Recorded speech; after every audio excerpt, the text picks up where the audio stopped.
Hey everybody, we're here. We're finally just in time before October hits. We took care of it's a freaking chair. Sorry.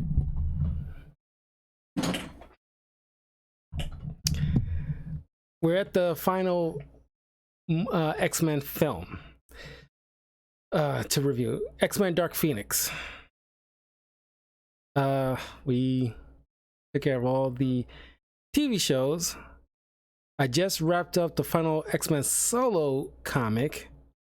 I will begin to the X-Men team up stuff probably in, we'll see if I'll get around to it maybe like November, because usually October, November, December is like time where I focus on like holiday stuff, and certain things have to take on the back burner until the new year. But we'll see. But for right now, yeah, we're wrapping up the movie. So Dark Phoenix, don't at me. There is good scenes in Dark Phoenix.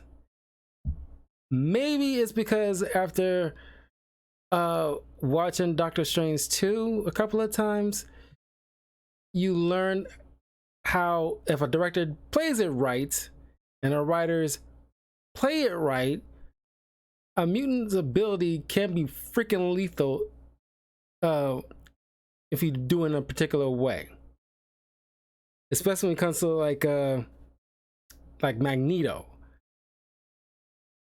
So it's like, you see some hardcore stuff from Magneto, Jean Grey, and Nightcrawler in particular. So after what you see with Scarlet Witch, you can say like, yeah, these mutants can be freaking dangerous if pushed to a certain point. Doesn't mean this movie is good. It's just, all I said is there is good scenes. And it's like, you know what you're doing. You have some kind of you could have just had like MRD type of soldiers, but instead of saying MRD, just MCU, and it's like a wink and a nod, like, yeah, we know they got the stuff, Disney got the rights now, so it's like, win for Mickey Mouse. But it's just like, you could have dialed it back and not played it such on the nose with it. But this is probably like maybe not the worst of the worst. I still think like X-Men Origins Wolverine pretty much takes the cake in that area, being like the worst of the worst. But this is very down on the totem pole. But anyway, we got a reprising of James McAvoy, Professor X, Michael Fassbender, Magneto, Jennifer Lawrence, Mystique, Nicholas Hoult, Beast, Sophie Turner, Phoenix, Ty Sheridan, Cyclops. We got Alexandria Ship, Storm, Evan Peters, Quicksilver, Cody McPhee, Nightcrawler, and we got this alien named Jessica Chastain, played by Jessica Chastain, named Volk. Just Volk, because you didn't even freaking try. And of course, you got another time skip. It's 1992, and it's like these guys still look, relatively the same as they did in the 80s, just slightly older.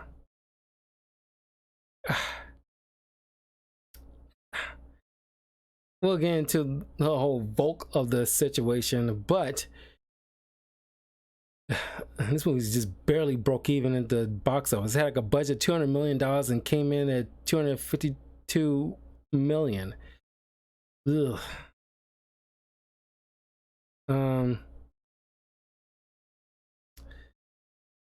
Anywho, now that, after the whole situation with Apocalypse, they should have brought in Magneto for like causing like utter devastation with his magnetic powers. He's allowed to like live on a ranch called Genosha, not even a freaking island. Now, you know, everybody loves the X-Men now, and it's kind of like, man, you need that in between time, and it's like, why are you skipping decades? And I get it, but at the very least, even though we shouldn't even have any more of this because everybody keep seemingly screwing things up, even though when it should have left it alone at Days of Future Past. There was like a nice little high and nice little button end to not only like past X-Men, but also the X-Men that we knew in First Class. And it's like everybody seems to be content and happy. That was like that's a nice little finality with Fox X-Men. But everybody's like, okay, you know, I think like, oh, they probably figured it out. They figured it out. So they give it a chance with Apocalypse, drop the ball. And then here, Dark Phoenix, not only dropped the ball, but you threw it all the way outside the freaking stadium altogether and said F the whole entire game. And it's like, oh my God. Like, oh my God. Anyway, everybody seems to love the X-Men now. So to the point where Xavier got the direct line to the president whenever stuff happens, like, yo, Xavier, can you bring your X-Men to solve this problem? There's like a shuttle issue in space because of this red cloud, which we know is the Phoenix Force. And the suits, after the last one, the way it ended, you see all these cool little individual suits, especially Cyclops. It looks pretty dead on, but you go back to this pajama looking, even like First Class costumes still look very, you know, kind of tactical, but these ones look like, you know, pajamas. It's like, God, that is so lame. Like, what? And then let's get into the whole Sophie Turner, you know, mystique of it all, where it just not, you know, not, you know, I'm sorry, she's not Jennifer Lawrence mystique of it all. She obviously was checked out. Her line delivery is just like, you know, I'm saying my lines because I'm only got 5 minutes here before I'm killed off because I want to be done with this entire thing. And it's like, yes, we get it. So of course she dies, like, you know, because of the Phoenix. Cut and dry. She doesn't want to be here anymore. She, at the very least, you gotta do is like, even though you want to be out here, at least pretend you want to be here. And everybody is so freaking monotone. For the exception of somebody like you know, McAvoy, Holt, and Fassbender, who, of course, you know, these, not that the others aren't well-trained actors, but these two are the only one that seemingly, in my opinion, given like 100% in the each scene. But beyond that, it's like everybody playing that same tone. It's like, it's like, you know, at least act like y'all want to be there. At least, especially you, Jennifer Lawrence. It's like, yes, I get you want to be gone, but for the 5 minutes you're here, just, you're a great actress. Everybody knows it, but at the very least, I remember, you know, watching Late Night with Bill Maher. You know, it was like a thing he said, like, I think it was like a year ago or earlier this year before the whole strike situation. I'm pretty sure it was earlier this year.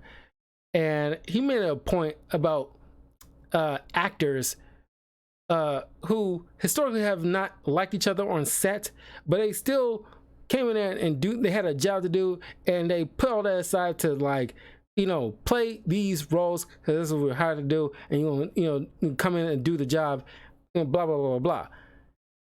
Act like you want to come in and do the freaking job. Yes, you're gonna be going. You don't have to, you know, you don't want to be here anymore. We get it. But while you're still here and still under contract for the time being, do what is required of you. Yeah, you did what you were required of, but it's like, we can tell you didn't give a shit. We know we don't give a shit, or at least tired of it. But while you're on set, it's like your job is playing pretend. Pretend like you're, you know, like, you know, like, you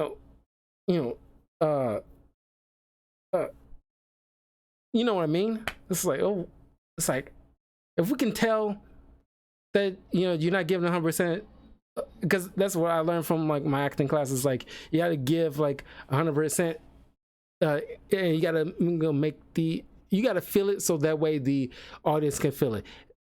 And this is like a prime example of like, you know, how that could be a detriment if you do not give it your all, you know, in here. The audience can tell. And, you know, they go up in space to try to help out with the shuttle and the astronauts on board.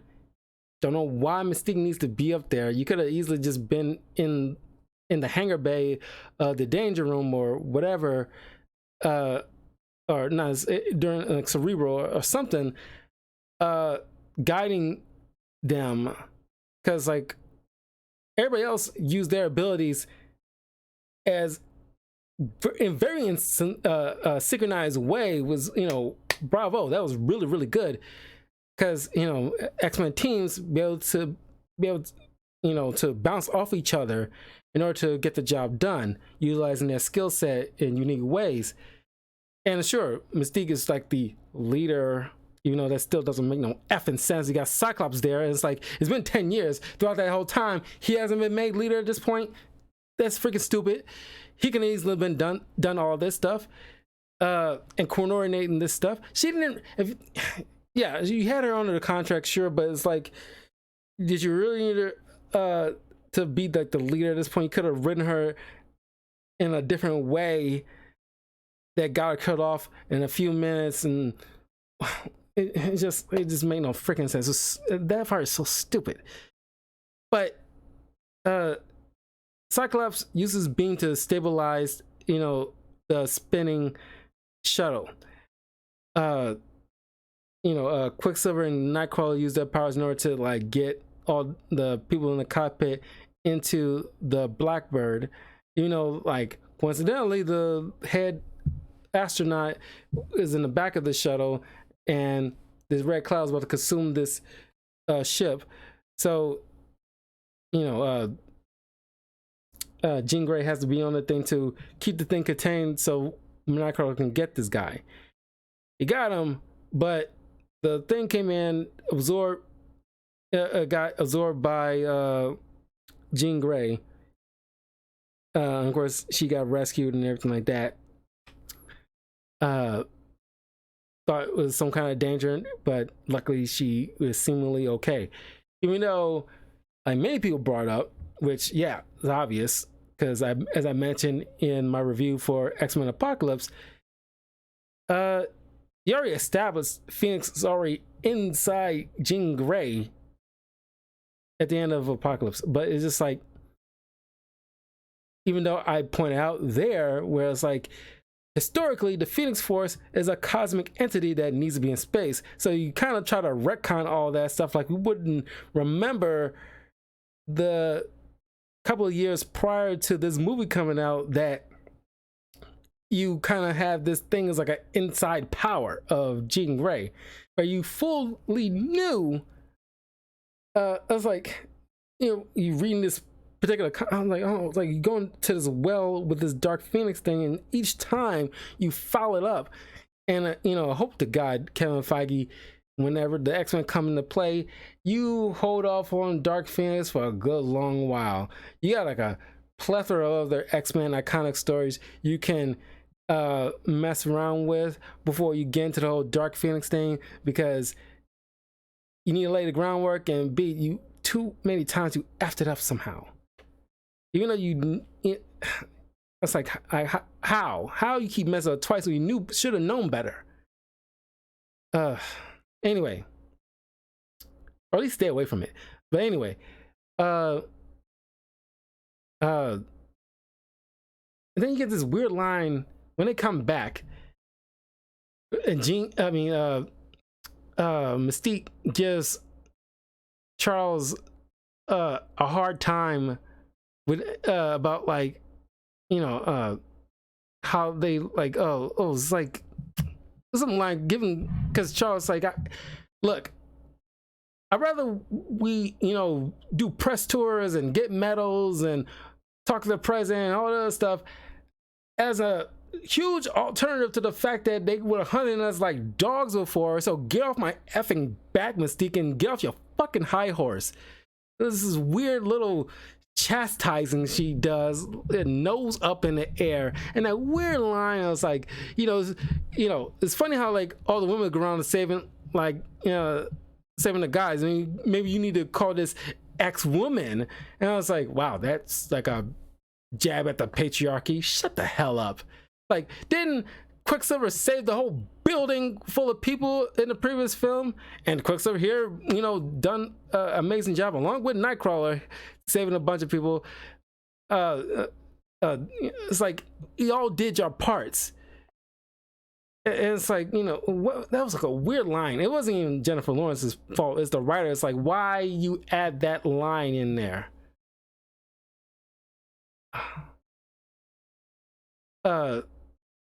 So, and everybody's getting on like Charles's case, like, you know, he doesn't seem, they treat him like he is an ass, and it's like, I don't view him as such. He's like, yeah, it's no different from what Reed Richards does, where it's like he does his hero stuff, like, you know, marketing campaign plays, not as much as like Johnny Storm does, but he does a fair amount. Is was like making them kind of like celebrity-ish type of people, because better to, like, you know, because like looking at them as heroes rather than freaks and monsters is like a huge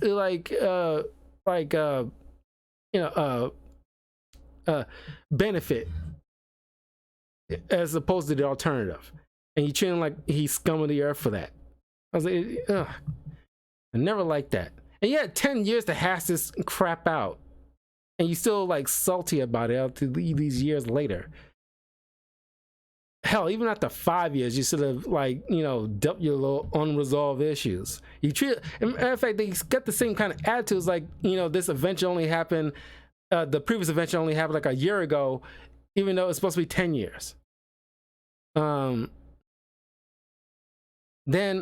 you know, the Phoenix is starting to creeping her way out, and as a result, unlocking walled up memories that Chuck put up because the trauma of what happened when Jean was a little girl, accidentally causing a car accident, you know, when her powers manifested, killing the mom and injuring the father.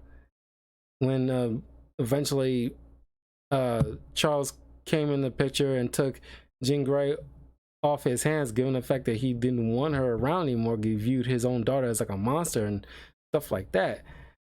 And of course, this is unbeknownst to Jean this whole time. And she became part of the school ever since. She ends up trying to go back to the father once she realized he's actually alive and not dead as previously thought. And she's having like a breakdown.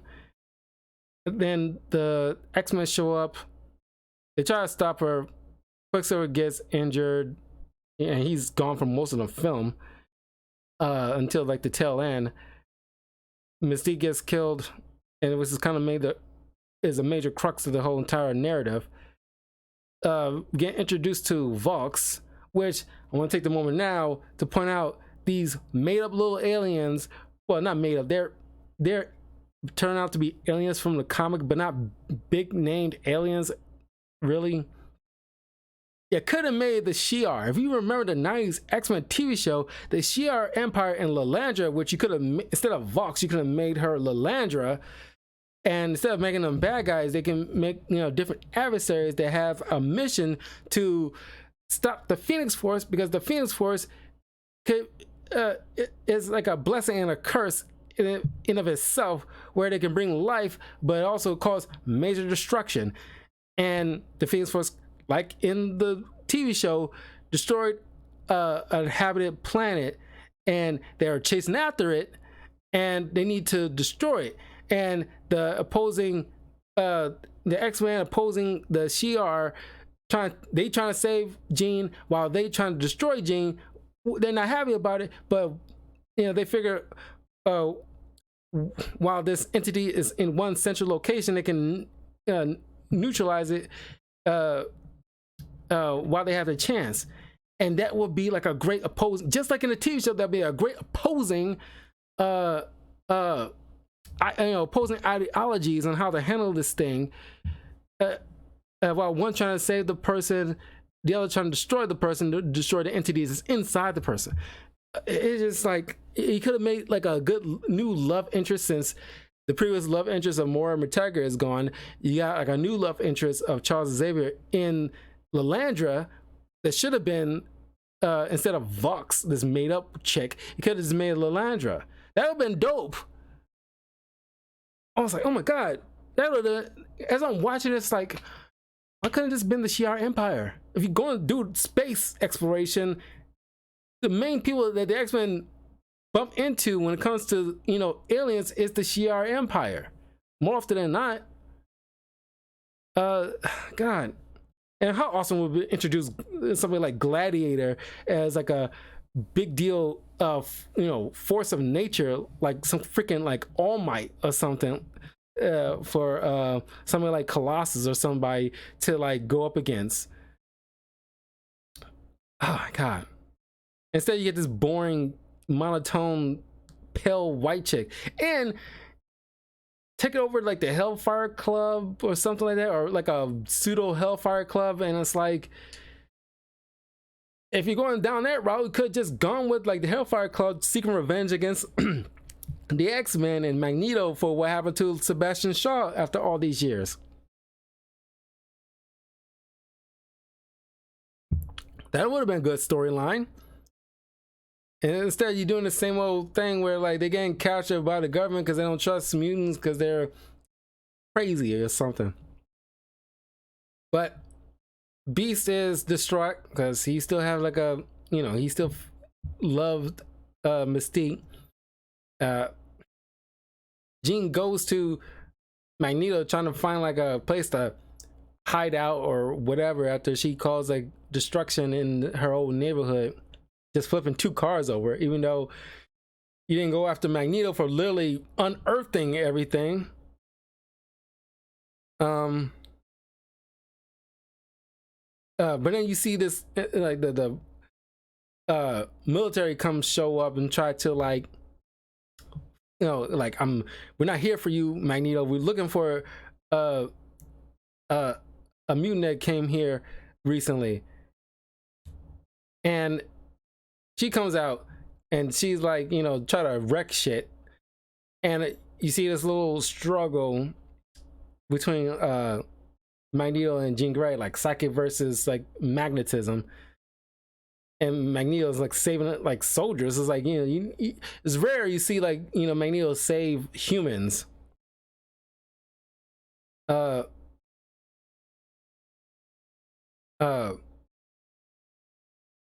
So he tells her to go away, but then later Beast shows up after he had like a falling out with Xavier. Given the fact that these two, which is like a decent thing, they could have already had.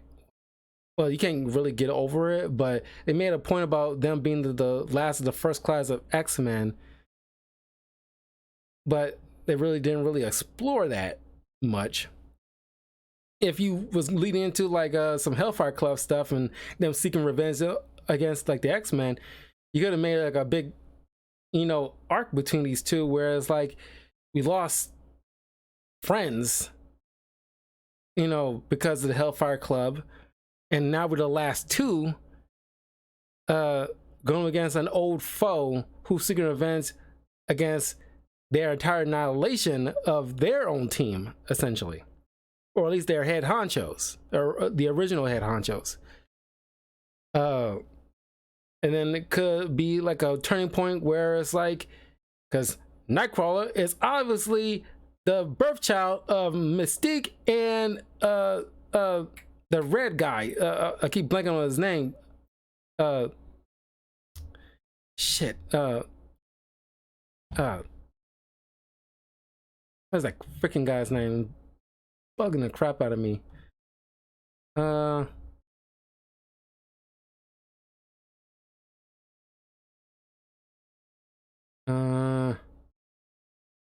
Azazel.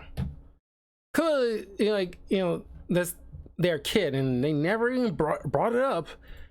It's kind of freaking messed up. It's, out of all the stuff that I've been like reviewing when it comes to X-Men lore for the past couple of months, only X-Men Evolution really explored the fact that Mystique is Nightcrawler's kid.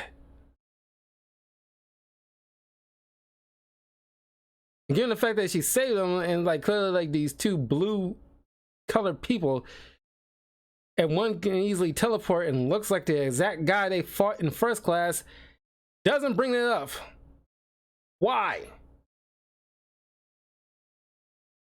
Anyway, I'm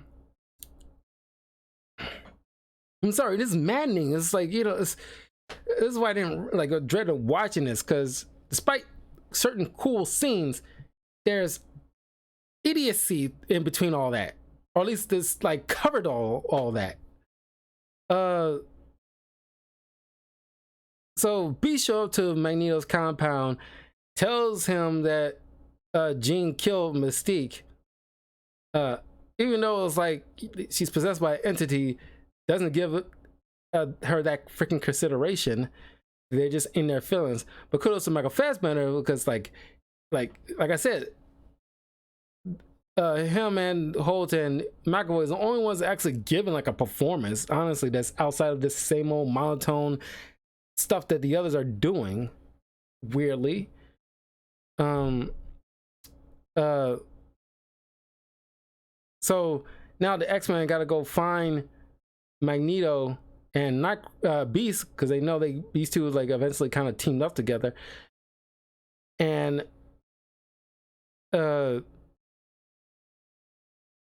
and I do like this line from Fassbender, where it's like, after they are outside the building of the Hellfire Club, and Jean Grey's learning about like this mystical, I mean not mystical, but the cosmic entity of the Phoenix. Magneto points out to Charles, like, you're always sorry, you're always sorry, Charles, and there's always a speech after that, but nobody cares. Even though he does the exact same thing that Magneto just said he does. It's like he's going to give like another speech, but the line delivery was really good. I was like, yeah, because he's doing the same old stuff, but we had up to here with it. Because things like, there's certain things we're past that. So you get this fight in the middle of the street, and you get a cool displays of Magneto's power. He's like, pulling like a train from underground from the surface to block the pathway as he's trying to go and kill Jean, while Nightcrawler is like being zipped back and forth between one girl that's working with Magneto, don't know exactly what her freaking power is, but she's forcing Nightcrawler to stay in one place as she's trying to cut his throat, and Xavier's pulling him back to keep from him getting cut, and Beast is literally fighting Cyclops. Is like he's in his feelings, and he's just like ready to just take out Jean at any cost. And Storm is like fighting off this other guy with hair powers, but Jean is like, this is where like you get like Scarlet Witch level of like lethality. Like they really pushing that freaking like PG-13 rating, because they could have like gone with R very easily with her just crushing his like helmet and nearly crushing his skull in the process, but ripping it open altogether and forcing him out the building. And then as Nightcrawler teleports Professor X inside the building, she forces Nightcrawler through like the train that's there, and he's knocked out. And then using her powers telekinetically to force Charles to walk up the steps. And some people expect to make him walk normally, but I kind of like the way it's depicted here, where it's like Xavier is being like, Fassbender is like, McAvoy is portraying it as like he is like, because he can't physically walk, but he's being forced to utilize an unusable set of limbs, and it's like a struggle, and it's like being puppeted. And I think like that's the way to go. He should be shown to be puppeted, not walking normally, because she's forcing him. It should be a show of force. And this is where it gets in, because I think I had a benefit of watching because I never watched Dark Phoenix up until now, and I had a benefit of watching Doctor Strange 2 before this, and it's given how this is something like I would see like Scarlet Witch would do something like that when she's like having some kind of mental break or something. And maybe people point out, it's like, whatever, like a crazed Jean Grey Phoenix Force goes up against somebody like Scarlet Witch with her powers, and it's like these two crazed chicks going at it. It's like it could be a universal level type of like effed up, or at least maybe it can get universal, but man, like the whole world will just be like cracked in half with these two entities trying to kill each other. And Jean, since Xavier can't get inside her head, he tells Jean to get inside his head and realize what what's true and what he really feels, because he won't be able to lie in his memories. And she comes, and this kind of softens her when she realized that he truly cares, and he took her in when her father didn't want her anymore. And Volk trying to still take away her power, but in the process will kill everybody, because he's just like evil for the sake of evil. But the MCU agents come in, secures everybody, but thanks to Cyclops blasting Volk out, she couldn't completely absorb everything. So this major fight happens on the train, where Xavier, finally reaches Beast and Magneto and understanding what Jean is going through. And that's when Volk and these other random aliens, just, or at least possessed people, whatever, doesn't even matter, henchmen, come on this train and try to take Jean. And then some weird agent is like walking past Nightcrawler, my kids used to look up to you. Random. And then this caused, like, when he gets hurt by one of these aliens and cause Nightcrawler to go berserker mode for some reason. And it's like, people talk about how cool it looks. I guess it's lethal, but it ain't nothing compared to what we saw from X2 with Nightcrawler there, played by Alan Cummings. That was still better, vastly better than what I see from here.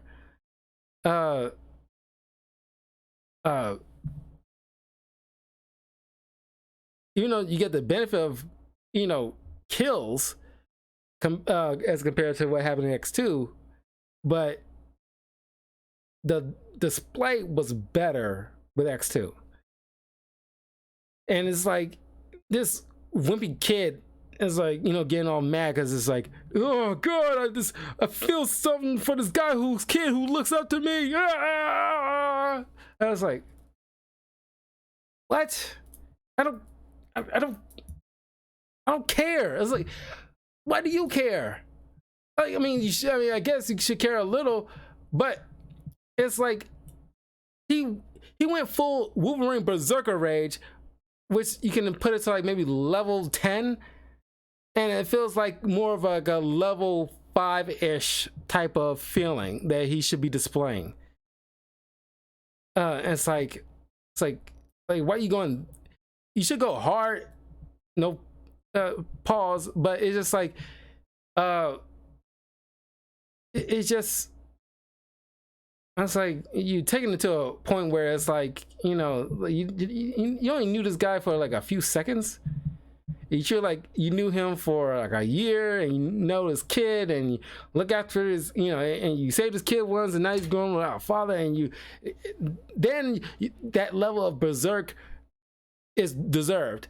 It isn't deserved from what we saw here, but then you get an awesome display of power from Magneto, where he is like using all the metal in his surroundings to his full benefit and slicing up folks.